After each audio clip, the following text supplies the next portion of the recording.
listening to You've Got 5 Options show, where every week Marta and Anna abandon their 5 children, 2 partners and 1 cat to make a show especially for you. An artist, a challenge, a bullshit, a wisdom and a surprise. Tune in and feel the magic of 5. Yeah, I think that travel will... we will not travel as we used to. At least not for the next decade. My prediction, decade. Mm-hmm. Dennis, what do you think about that prediction? That we won't travel like we did for the next decade. I don't know about how many years, but for some period of time, yeah, it will be affected. Mm-hmm. When you're locked in a steel tube like that and it's pressurized, you can contaminate everything and everybody in no time. That's a real possibility. So air travel, yeah. Trains, that's more easy. I think maybe we'll see a spike in, or just simply a growth in train travels, because it's not pressurized. You can actually ventilate the train all the time. You can get fresh air in. Mm-hmm. So you're not in the same way locked in as on a plane. Mm-hmm. Dennis, do you have any prediction? I was thinking about one, specifically stemming from the subject just before with hugging, the physical contact. We're human beings. We need the physical contact. Mm-hmm. So perhaps in the next foreseeable future, there will be not ignoring rules, but in small, closed social circles, people will do as they always have. They will hug, they will kiss, they will do all the things. But maybe not in public. So your close circle of friends, we all know each other. We're not hugging strangers. We're only hugging each other because we can't do without the physical contact. Mm-hmm. Not for long. Mm-hmm. Mm-hmm. So that's your prediction? That there will be like 2 ways of being social. One where we follow the rules, one where we only touch elbows or kick each other's feet or something, and then as soon as the door's closed, we hug like crazy. That's a cool one. That's a cool prediction. We will see if in 1 year if there will be like a super cool new way, like people will be kicking their feet or bumping their elbows. Yeah, the bumping elbows and kicking the feet, they're already doing that. That's what we're doing with when I meet with the band. We don't hug, even though we could, because we've seen each other so many times. So, but we just bump elbows. Dennis, I have to ask you, why do you think that will be? Because just look at this. So basically, we would have to assume that in our closed circle, everyone is healthy, right? Yeah. And the people who are outside might be sick. Not necessarily that, but yeah? If it's people outside, then that means we're in public. Mm-hmm. And when in public, we follow the rules because those are the rules and we don't want to upset people. I mean, there's already people fighting if they're standing too close. There's people getting in rows all over the world. Not like crazy all the time, but there are examples of people starting fights because they want to be in the same elevator, and then 2 people feel that the elevator is too small and then they start fighting. Which actually breaks all the rules of social distancing. Yes, that's really stupid. And I guess the question would be, do we want to obey the rules that we don't believe in, being under pressure of a minority that's extremely vocal and ready to beat us if we break them? Probably more because we're under the penalty of law. Mm-hmm. So we don't hug in public. Because you can actually get a fine for that, or people could start yelling at you, or it could create tension if you don't follow the rules. Mm-hmm. So if those are the rules, and those rules are the new normal for the next, 5 years or so, then there will be an underground way of doing like you normally do. When you talk about this, and I have to say that I do see this as a very probable future. I feel like we are almost talking about war times and underground. Yeah, the principle is the same. There's one way to act in public, and yes, we all support the great leader, but in private, we don't. Aren't you worried about this? The private question live on air. It's a weird. It's for us people our age. We've never experienced the need to be underground with anything, so it's very weird. We have. Yeah. Yeah. In your adult life, at least. Yeah, you mean the Adolf life.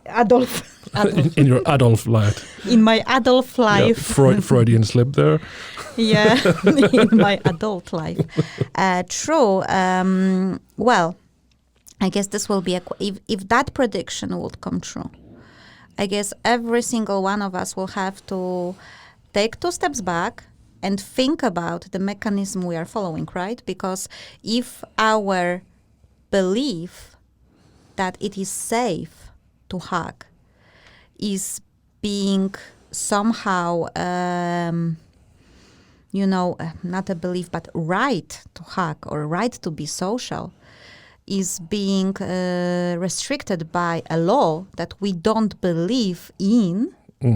And the only way to keep us intact is to punish us. That is something that sounds like a very totalitarian regime. Even if it's not, let's say, at this point. I agree, but you always have the virus. It's always the virus that dictates it. So if people are actually still worried about the virus, which they probably will be, it will be the social acceptable norm to not hug in public. So we will enforce it on ourselves more than anything else. I think you have uncovered a very sad truth about humanity and psychology of the crowd. But I think that this is a very normal thing that we see all the time before coronavirus. I mean, there are people who don't believe that driving after you drank alcohol is a bad thing. No. They believe that they are completely under control, even though they have drunk alcohol or they have taken drugs. Yeah, but that's quite a drastic, I would say. But that's just one example. There are many examples. I don't believe that there is any country in the world where even before Corona times, where I would look at the law and I would agree with everything in that law. And that's a human dilemma to, to what degree do you want to conform with social or law rules, social rules, and so on, and looking into your personal mission to those rules that make no sense, because, come on, there are these kind of rules that make no sense to you everywhere. We do it all the time. There are things in small social circles we know we cannot say, we cannot talk the way we talk in this circle out in public, because we know we're only joking, but the things we're joking about, they're not socially acceptable to joke about. So we're already restraining ourselves.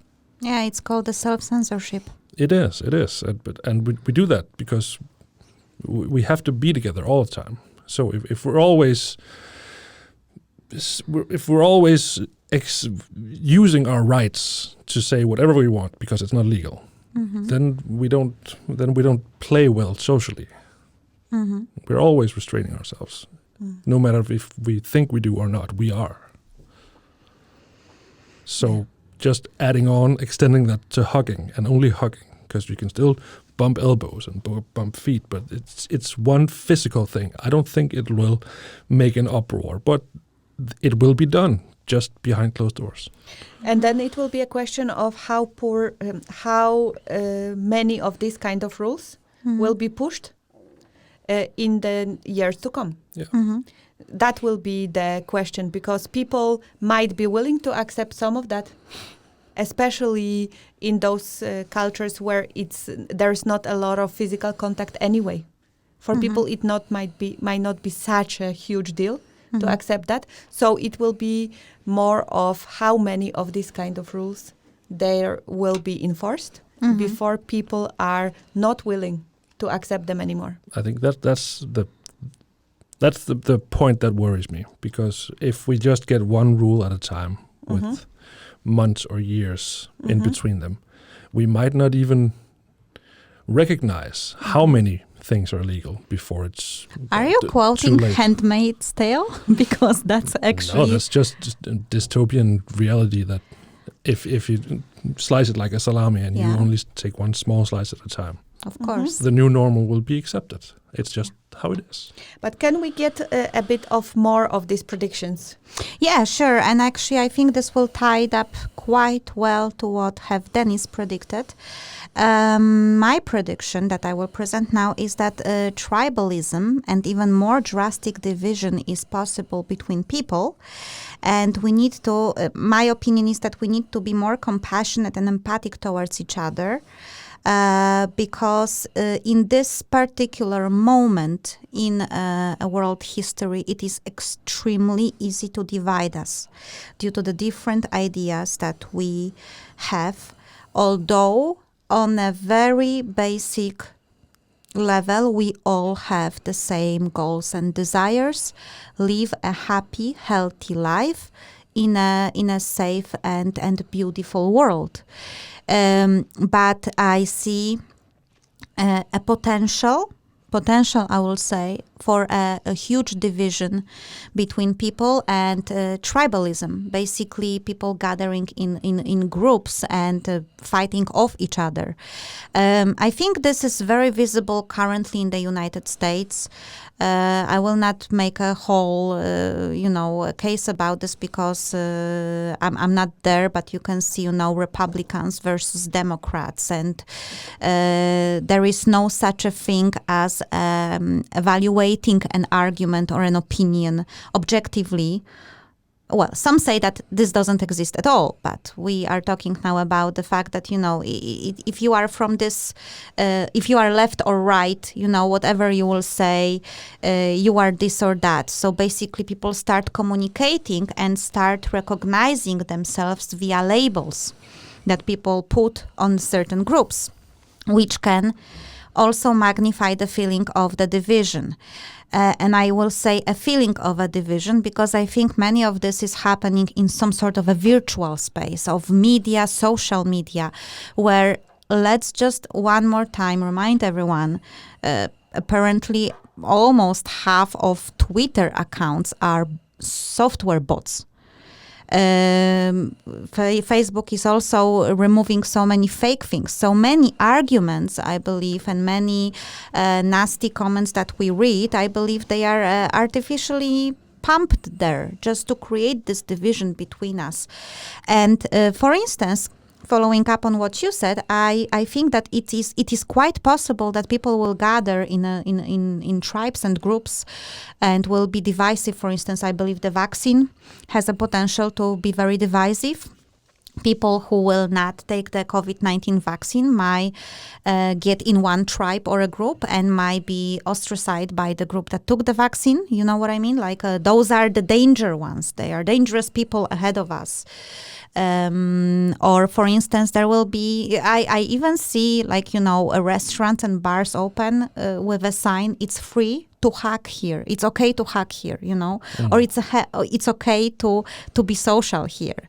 And I can see that there might be this division where there will be people gathering who will be afraid or having one certain opinion, and then people trying to build a different type of a tribe or a space for people who want to hug, who want to shake hands, want to do things freely, and so on. So I think that there is potential for that, and I believe that it is not too late to still try to communicate with each other. And I have discovered that what is the most beneficial thing to realize, that we are not so different from each other, is a face-to-face conversation. Unfortunately, in these conditions, this is somehow limited. And I think that's the curse of these times, that we cannot sometimes talk, because there is also something in a way the person moves and the body language and the intonation of a voice, and it's different to have an argument with a person face to face than over the keyboard when you only have caps lock and small caps, right? So I still believe that if we remember that we are all here to live a healthy, safe, beautiful life, and we might have different ideas, but we have the same goal. I believe that the building bridges is possible.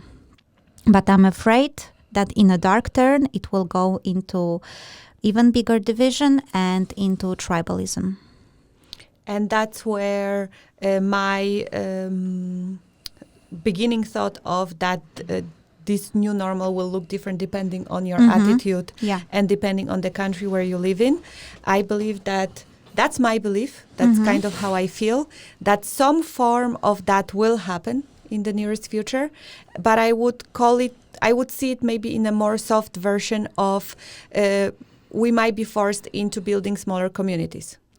Meaning that with the way that laws are being introduced, assuming that everyone is really going after the best interest, assuming that it's based on good intentions. I believe that this grouping people in smaller groups, that's something that we will be seeing, where we want to keep the humanity. In a way, we want people to be able to be close to each other, hug each other, keep contact, support each other, and so on, just in smaller groups than we have been seeing it up until now. I have a feeling that we will not be seeing that many big concerts, big events and so on. I think that will be where the biggest change will come. That there will be many restrictions in people's gathering, but that will in some way force communities, and it can go, of course, into a grim vision where people are fighting against each other because they disagree with each other, with each other's values or approaches. Or it can come in a way of you, based on your attitude, you are spending more time with your community, you based on your approach, you are spending more time in this community.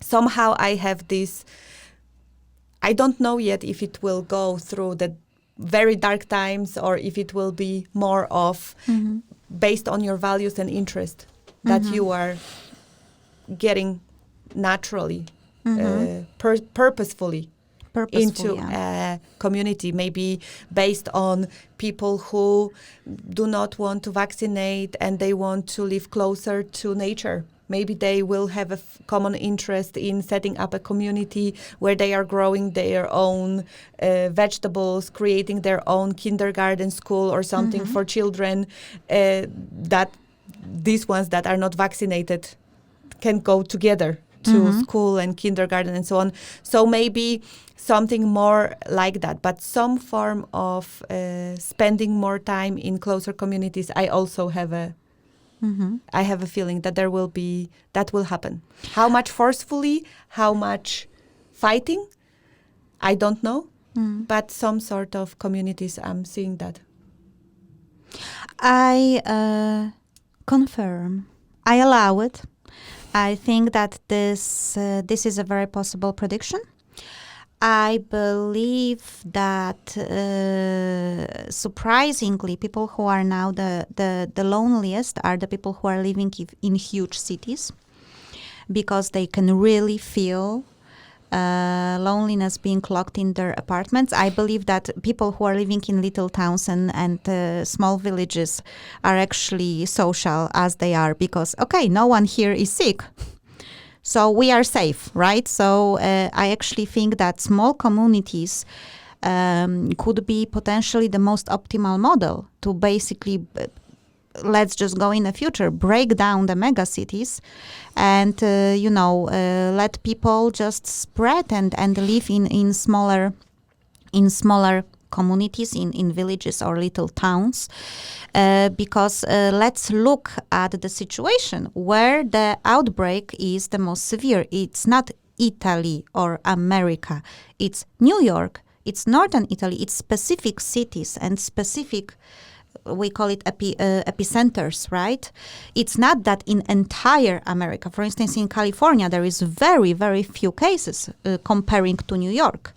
So that could only give someone, let's say, a reason to speculate that big cities are the problems if we are looking at things like epidemics, right? So maybe some people will voluntarily decide to create the small communities, especially if they have a different views on things. And it's more difficult to be penetrated by the law enforcement when you are living in a small remote community. I believe this is a very possible scenario for the future. In general, I have an impression that we will get a breather in some months to come. That's your another prediction, yeah. Yeah, that because of the summer in our hemisphere at least, where in general we also see with other diseases like flu, where in summertime in general there are much less people getting the symptoms and so on. I think we will see a little bit of a more normal outlook, a little bit lighter. And I have an impression that in the next flu season, we will see a second wave. And there will also be something up around financial long-term consequences will start kicking in. And that this will show us a lot about ourselves. And I think that that's where another part of your attitude will determine how you will, so to speak, live through it, will be very, very big. And I believe that in general, that, we are guessing, right? We are just making a fun predictions.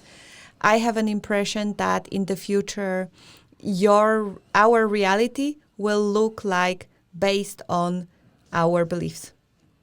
I really believe that there will be something around how that people will be gathering somehow really based on what they believe in, what their values are, and that there will be people for whom it will be a beautiful new world, a beautiful reality, and some people for whom it will be a very grim reality, depending on where you are in the world, which is also the case now.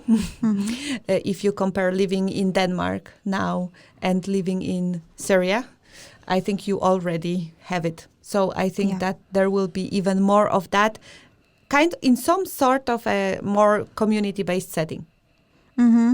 I agree. I think that I would be surprised if there would not be any second wave, because everyone already managed to inform us of second wave that is coming. Maybe not really based on any science, but coming back to your financial predictions, I will make also a prediction. I believe that we are facing a very possible chance of introduction of a universal basic income, which we have discussed already on this program, in a different, I would say, from a different angle.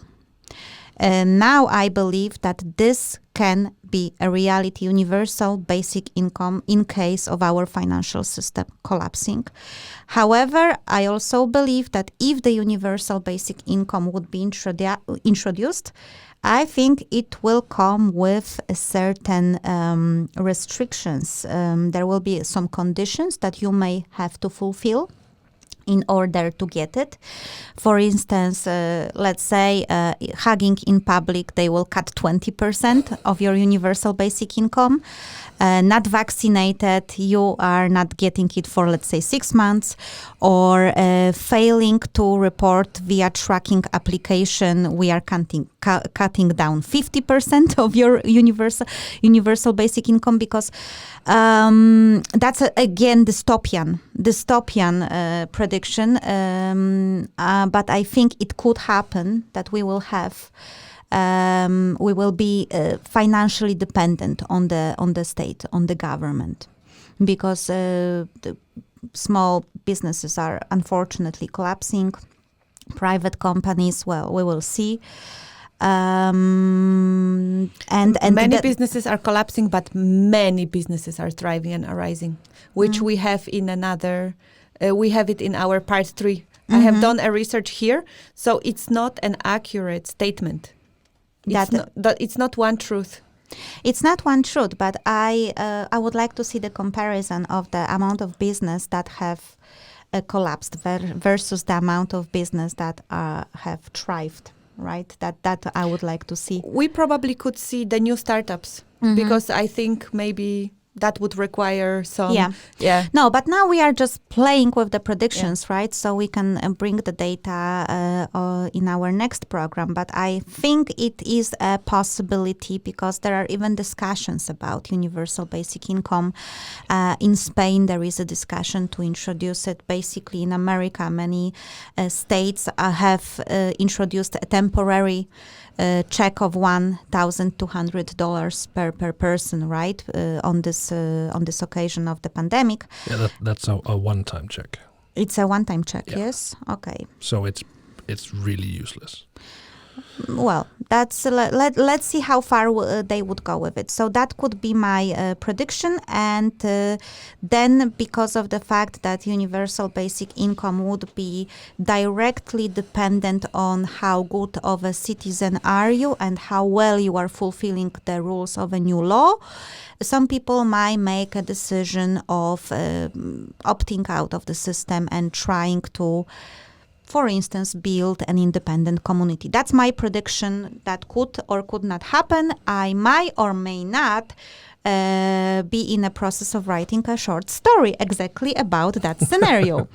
So, Okay. yeah. What about you, Dennis? Any other predictions that we have sparked in you? I think with there's our- a very, very real chance right now to make a new financial system in the world because if businesses collapse, and some have, if businesses collapse because right now we're only spending on what we need and not exactly what we want, that's a chance to reconfigure our own way of living and spending and whatever. But I think that chance will be pissed away. That's your prediction. That's my prediction. I don't think there will be any major changes because the powers that be are making too much money the other way. So I think the changes will be small and gradual and no systemic changes will be made. I don't think that. That's a prediction. And the change can happen through evolution, Yeah. through systemic step-by-step change, or through revolution. And Revolution is usually more painful in an amount of people that die, because that often comes with a war and so on. So evolutionary change might not be a bad thing to happen. And I also predict with almost absolute certainty that the very possible tribalism based on whether you're vaccinated or not will make my brain explode from the cognitive dissonance, because that would make no sense. If you're vaccinated, you're supposed to be safe. So why on earth would you make a tribe out of people who are vaccinated? And vice versa. If you feel you don't need a vaccine, why would you make a tribe out of that? I actually... it's more organizing because, the main problem with when you are not vaccinated, you might not be allowed to send your child to the school or to the kindergarten. That's laws and rules. That's not tribalism. Tribalism is when you form a circle yourself. Yeah, but that's the thing. If your children are not allowed to a school and kindergarten, you will naturally have to you create your own. might be in a need Yeah. of creating that for yourself. Perhaps. If your belief system tells you that it's dangerous for your child to be vaccinated, and at the same time then you are not allowed to send your child to school and kindergarten, some people will choose homeschooling. That's just one example. I think there are many things that people might want to get into groups based examples, on. Yeah, exactly. My prediction was if people form tribes on that solely. Yeah. No, that makes no sense. No. The But tribes, it's very real that it might happen. Yeah. And that's where the thing that Anna mentions is that what we need right now is exquisite communication skills. We need people who can communicate with people who have opposite views. Yeah. That's what we need the most right now. We need bridge builders, peacemakers, healers, connectors. That's what we really need. And now we need an outro. And now we need an outro. So we have one more question, which we didn't manage to answer. And a comment which was huge, so we could probably have another